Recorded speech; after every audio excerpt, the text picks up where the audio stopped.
इज़्ज़त के हम पर अनगिनत एहसानात हैं। उनमें से एक एहसान तो ये कि अल्लाह रब्बुल इज़्ज़त ने हमें इंसान बनाया और फिर ईमान अता फरमाया। ईमान का अता करना अल्लाह रब्बुल इज़्ज़त की बड़ी नेमतों में से एक है। फिर रब करीम ने हमें नबी अलैहिस्सलाम की उम्मत में पैदा फरमाया। ये वो सआदत है जिसको हासिल करने के लिए पहली उम्मतों के अंबिया दुआएं करते थे। अल्लाह ताला ने हमें बिन मांगे ये नेमत अता फरमाई। हम जिस कदर अल्लाह रब्बुल इज़्ज़त का शुक्र अदा करें वो कम है। फिर अल्लाह रब्बुल इज़्ज़त ने हमें सेहत सलामती वाला जिस्म अता किया। वो भी लोग होते हैं जो माँ के पेट से जब पैदा होते हैं तो उनकी बिनाई नहीं होती।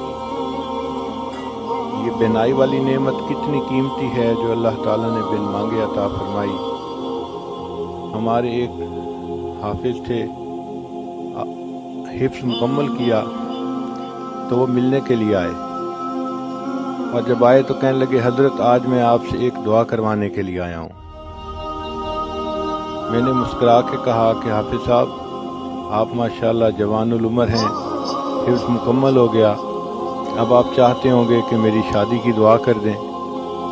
तो जब मैंने ये कहा तो हाफिज साहब की आंख से आंसू आ गए। मैं भी बहुत सीरियस हुआ।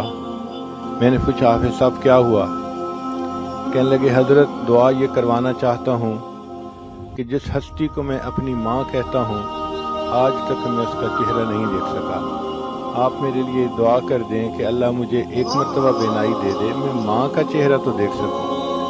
उस वक्त एहसास हुआ कि ऐ करीम आका, आपने हमें जो बेनाई वाली नेमत अता फरमाई ये कितनी कीमती है और हम इस नेमत को मिसयूज करते हैं और गैर महरम के ऊपर इस्तेमाल करते हैं।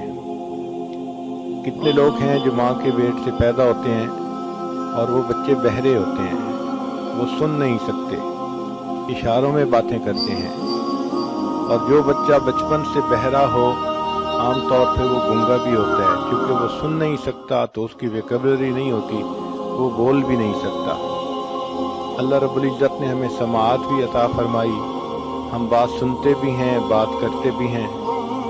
फिर देखें, इंसान के चेहरे पर नाक एक छोटा सा उज़्व है, लेकिन इस नाक के अंदर इतनी खूबसूरती है कि इसके खूबसूरत होने से चेहरा खूबसूरत होता है और इसके बदसूरत होने से चेहरा बदसूरत बन जाता है।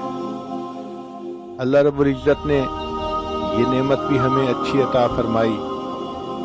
फिर ज़ुबान को देखिए, अल्लाह ताला ने हकिए, अल्लाह ताला ने हम कलामी की तौफीक अता फरमाई। हम अपनी फीलिंग्स को अल्फाज का जामा पहना सकते हैं, दूसरे से बात कर सकते हैं। मुझे एक मर्तबा एक ऐसे घर में जाने का मौका मिला जहां खामिद गूंगा था, बोल नहीं सकता था, उसके 4 बच्चे थे।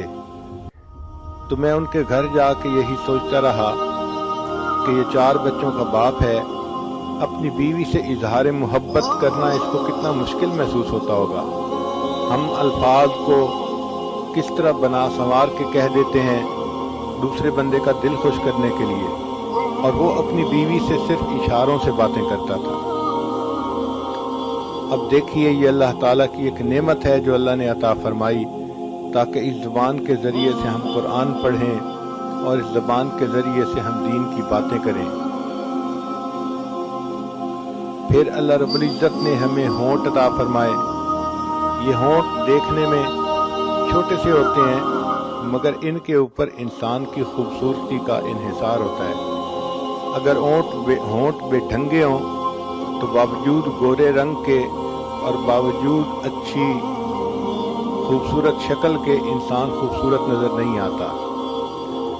अगर इंसान के होंठ ना होते तो उसके दांत यूं नजर आते जैसा मुर्दा बकरी के दांत नजर आते हैं, इंसान की सारी खूबसूरती खत्म हो जाती। चीज छोटी सी है मगर अहमियत देखिए कितनी है। अल्लाह रब्बुल इज़्ज़त ने हमें हाजमे की नेमत अता फरमाई। ये भी अल्लाह ताला की नेमतों में से एक बड़ी नेमत है। एक आदमी के पास 100 भैंसें थीं, लेकिन वो खुद भैंस का दूध नहीं पी सकता था, اس لیے کہ دودھ کے پینے سے اس کو ایک بیماری ہو جاتی تھی۔ کتنے لوگ ہیں جو لیکوڈ ڈائٹ پہ رہتے ہیں اور سالڈ چیز نہیں کھا سکتے۔ ایک مرتبہ ایک عورت نے مجھے فون کیا، حضرت میرے لیے دعا کریں، میرے معدے میں السر ہے، میں سارے مہمانوں کے لیے اچھے اچھے کھانے بناتی ہوں مگر پچھلے 7 سال سے میں صرف لیکوڈ پہ گزارا کر رہی ہوں، ایک لقمہ بھی میرے منہ میں نہیں گیا۔ ہمیں اللہ رب العزت نے ہاضمے کی صحیح نعمت عطا فرمائی، ہم اپنی خواہش کے مطابق کھاتے بھی ہیں، پیتے بھی ہیں، ہمیں چاہیے کہ ہم اس پر بھی اللہ رب العزت کا شکر ادا کریں۔